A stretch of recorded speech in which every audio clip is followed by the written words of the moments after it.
Hey everyone, happy December and welcome to another video from the Coach's Room.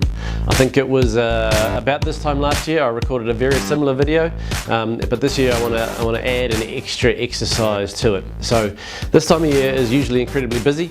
Most of us are racing into the Christmas window trying to get everything done. I hope for many of you, like my clients, you're actually hitting the end of the year in really good shape, but it has been another year and my God, it's gone quickly. So I would love to interrupt your busyness this side of Christmas before you stop. It would be a very useful exercise if you can carve out some time to do what I'm about to share this side of Christmas. If you can't, then please take them with you and please do them when you've got some downtime and you've got a chance to look at yourself. So the same exercises I pitched last year is the first one.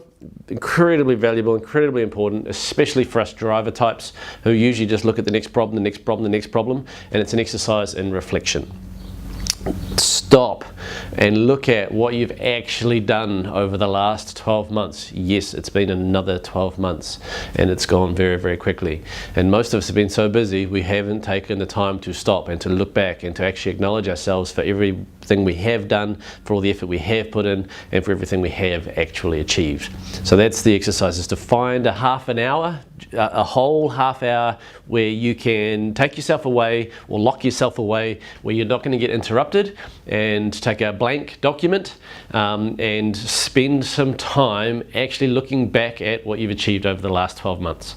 All right, so look back this time last year and the position you were in, physically, financially, emotionally. You know, how were you feeling when everything started? And then month on month, spend a little bit of time, look at your diary, look at any notes you've got, any history, photo albums, if you like, on your phone digitally. Just look month by month to try and remind yourself of some of what you did in your whole life, right? Not necessarily just your business life, but each month just note down a bunch of things that actually happened and what you achieved and some of what happened. So two angles, right? So there's the good stuff, the progress, often which we forget faster, and some of the more challenging stuff, the not so good stuff. All right? And you will have, it's probably one page is not going to be enough if it's anything like most of my clients. You know, there's a lot happens in 12 months, but spend some time, go through that. And then we want to ask two key questions. The first one is, what went really well and what do I want to keep doing more of, or at least continue? And then the second question is, what didn't go so well? What am I going to stop? What am I going to make sure I don't do again next year? Okay, so it serves two purposes. The first one is to identify and acknowledge just how much you've done, right, and how much you've achieved. And please acknowledge that. Reward yourself. Buy yourself a present, buy yourself a drink at least. I am absolutely certain you will have been working hard. Right? I don't know any business owner who doesn't put the effort in, so acknowledge that, reward yourself. And then those questions, the follow-up questions, are about helping you ensure that next year is not just an automatic repeat of this year, but actually a deliberate step forward and a step up and an improvement, right? So we can cut out the stuff that wasn't so flash and we don't want to keep doing, and we can make sure that we put some focus on the stuff that really worked. So that's the first exercise. You'll need a minimum of a half hour and then some time to actually play and reward and acknowledge yourself. Yeah. Okay, so that was the first exercise done, exercise in reflection. Please take the time to do that. The second exercise, which I didn't record or give last year, is about planning the following year. And it is better if we can start doing it now, right? This is a good time. In fact, you know, start of December, even November is a really good time to be doing this exercise. And that's about scheduling next year so that the important things actually fit in. There's a great story we used to use a lot, which I haven't put out for a while, about the mayonnaise jar and the 2 cups of coffee.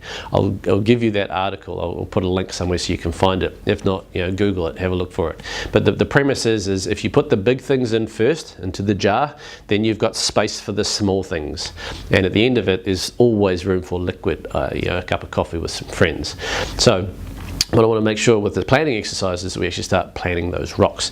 And what you want to do is to find yourself a calendar, a full 12-month calendar, right, that has every day listed out. This is just an A4 one. You know, make as big as you like, a wall planner, whatever, right? But have that in front of you and start chunking time. And what we want to do in terms of the big rocks is realizing that why we're in business in the first place, right? It's for lifestyle. We work to live. We don't live to work. So if you want to be traveling or having holidays, we want to be blocking those in. And I would love that you blocked it at least 4 holidays for the next 12 months. If you're one of these businesses that is proud almost that you haven't had a holiday in 10 years or something crazy, please stop that. All right, that's nuts. That's, to me, that's a sign something's broken, and that's not a badge of honor to be worn. You know, it's about planning. Put it in the diary, block it out. If you've got family events coming up, put those in the diary. You know, again, it's why we're in business. Things with your kids' birthdays, you know, block out all the birthdays in your household or your extended family if you're a family that celebrates them. Start getting deliberate about where your time goes and why we're in business and what we're doing it for. Then another one that's definitely worth putting in there, if you have a partner or if you want to have a partner, you know, block out an evening, if not 2, a week, so that you actually have some time with the people that are important to us. You know, and if you don't have a partner, you want to have a partner, you know, create that space so you've even got that option. So many business owners get so busy that they neglect, they don't even create the opportunities for themselves to go and have a life outside of business. It's time to start stopping that. What else do we want to be putting in there? If you've got events, if you're an event-driven business, chunk that time. But you know, put the rocks in first. You know, you'll eventually end up with a lot of colors and a lot of blocked chunks in there, and then you start planning your work life and what's required in and around those big and important things. Another thing I would love for you to put in there, no, I would encourage you to put in there, is a day a week where you are not working. And by not working, I mean not taking phone calls, not checking emails, not checking bank balances, just not doing anything to do with your business. I would love if you're in a position to make that a weekday. Now, and I realize many of you aren't, and some of you are also workaholics. So at a minimum, 1 day a weekend, ideally, you know, assume your weekends are already sacrosanct and you keep them for yourselves, but 1 day a week where you do not work. Give yourself that downtime, give your family that time, and actually start chunking out your year. It's amazing. You will get the holidays. You might not get all of them, but you know, you've got a much better chance of actually spending time with your family, looking after yourself, and you will, like, we're humans, we will fill the time available to us, right? So it's amazing what we can get done with hard deadlines, and if we lock those in and we make them important, we will fit our work around the rocks. It's how we work as human beings. So that's the second exercise. Carve some time out, actually look at the next year, figure out the time you want, figure out the holidays you want to take, talk to your partner, look at your children's schedules and the school holidays potentially, you know, make the important stuff, lock it in your diary now so that you've got the best chance of actually enjoying some of that next year. That's the second exercise. Please take time out to do both of those. Like I say, ideally this side of Christmas. If not, please do it over the break. But they both are incredibly valuable, incredibly useful. They will set you up brilliantly for the coming year. So that's it from me for the year. I hope you have an amazing Christmas, and I can't wait to catch up with you all in 2018.